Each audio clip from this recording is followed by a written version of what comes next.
Good evening. Board of Trustees, Colonel Gibson, Mr. Suber, Mrs. White, teachers, family, and friends. It is such an honor to represent the Low Country Preparatory School class of 2017. To my fellow graduates, here we are on the verge of beginning a new chapter of our lives. It seems like just yesterday we were starting freshman year. Emerson and I were waiting on Emory to get back from the circuit trip. We were praying that Ms. Prosser would come through on her promise that we would soon have more students joining our 9th grade class. You know Ms. Prosser, she's true to her word, and before we knew it, she had delivered. What started off as a modest group has grown into this outstanding class of graduates on the verge of adulthood. A little bit nervous, but mostly excited. Those mixed emotions represent the way we began our lives. We were born at the turn of the century, a time marked by the great Y2K scare that never happened. There were none of the predicted computer or electrical outages, and the world kept spinning. But then the unimaginable happened. We were just toddlers on 9/11/2001 when extreme fear invaded American soil and shocked the nation to its core. We don't remember a time before militant organizations, security checks at airports, and improvised explosive devices. We do have images of terror seared into our collective conscience. Yet in spite of this, we grew up enjoying childhoods filled with wonder and imagination. We have grown up in a world where technology and creativity collide. Google and Apple are our sources for inspiration, and we can't imagine life without social media. We enjoy taking instant pictures and keeping in touch with friends around the world. Most days we think we have it pretty good. We belong to a demographic cohort known as millennials, and throughout our lives we have been labeled by the masses as dependent, lazy, and entitled. We have been blamed for killing the art of conversation thanks to our smartphones, ruining the craft of debate with political correctness, and risking our financial futures to participate in the latest fads and then post about it on Instagram. Millennials have been written off as a generation already lost. I beg to differ with these generational misperceptions, and I don't think they could be farther from the truth. Let me tell you about the millennials I know. We are some of the most driven, ambitious, and inspiring young adults you've ever seen. We are innovators, we are trailblazers, we are leaders, we are compassionate and ready to face the challenges that life will inevitably throw our way. We have been loved by our families and have been given an opportunity to learn and grow at an incredible educational institution. Low Country Preparatory School has shaped our worldview, our work ethic, and our future aspirations. This school has provided us with the tools to change the world. Gavin, Joseph, and Ansley have shown us that life begins right outside our comfort zone.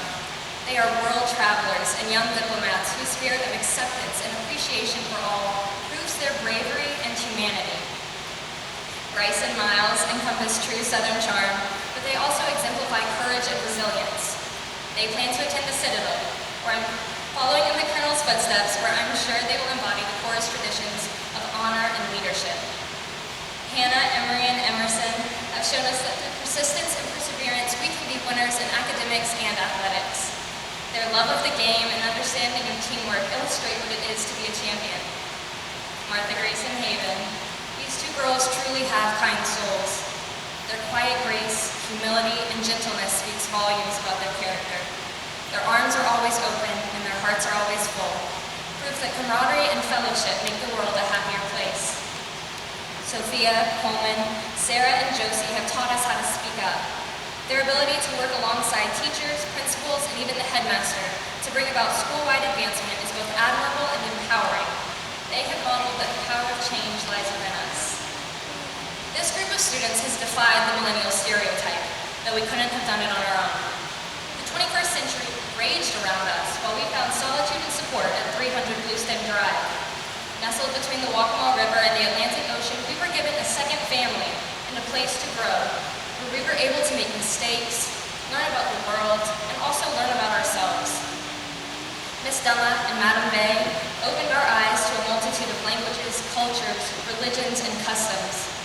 Miss Schroeder taught us why the sky is blue, why the earth spins, and why duct tape is the best adhesive when racing a cardboard boat. Mr. Key broadened our sight on the world and taught us to respect the earth from which we came. We know we have a responsibility to keep her habitable for ourselves and for the generations to come. And who could forget the logarithmic spread of viruses or the fundamental theorem of calculus, courtesy of Mr. Tanoff. Miss Kelly encouraged us to pursue our collegiate college by the third week of school. She kept us in tow with her regular texts to the senior group chat, and her use of Bitmojis and Snapchat filters could be considered an art form. Mr. Suber gave us a space to explore and discuss the nuances of literature, and he showed us the beneficial effects of donuts in any situation we may encounter. He didn't just share his knowledge, though. He shared his time, and we knew that we were valued. Mr. Cook managed to teach us all 5,000 years of human history while instilling in us the values of agrarian idealism. This has been a place of education, growth, and most importantly, love, and it is very hard to say goodbye.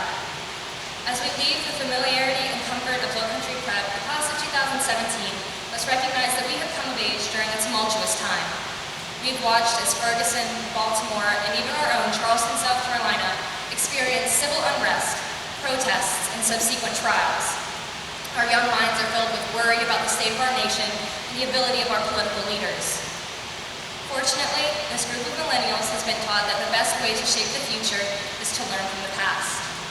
We didn't witness the Cold War or the crumbling of the Berlin Wall, though our history is faced with the same implications as these events: the separation of the world or its unification.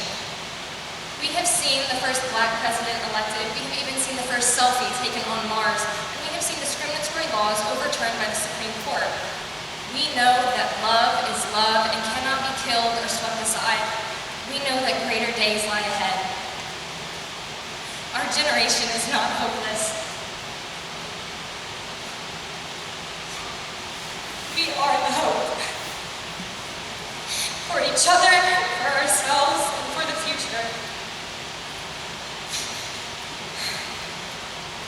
Nelson Mandela said, "Education is the most powerful weapon with which you can use to shape the world." We have been armed, and it is up to each and every one of us, as the class of 2017 and as Low Country graduates, to use the lessons, the struggles, and the triumphs that we have been given from this institution to fight for the world we want. And so celebrate the victory of today, because we have taken the first step in creating the successes of tomorrow. Celebrate because we are the emerging leaders to whom the world will look. Celebrate because the future is bright. Celebrate because we will change the world. Thank you, and congratulations.